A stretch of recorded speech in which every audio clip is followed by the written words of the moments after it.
Today, while the Cayman Islands are best known internationally as a financial and tourism hub, their history remains rooted in seafaring, bound by the currents and connections that tie them to Cuba, Jamaica, Honduras, and Nicaragua, shaping centuries of trade, cultural exchange, immigration, and regional cooperation.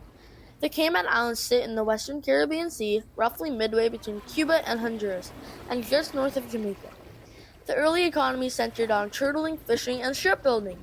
Caymanian vessels provided turtle meat, shells, and other products to nearby colonies, most notably Jamaica, and obtained manufactured goods in return.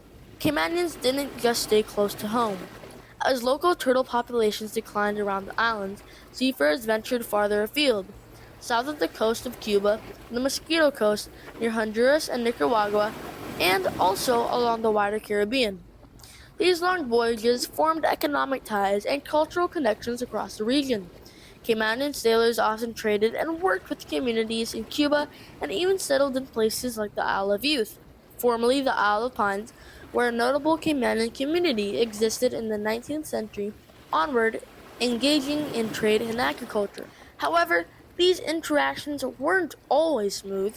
Caymanians' access to fishing and turtle ground near Nicaragua led to disputes in the early 1900s when Nicaragua attempted to regulate or restrict fishing rights, disputes that required intervention by the British government on behalf of the Cayman Islanders. Maritime boundaries have continued to be defined in the modern era.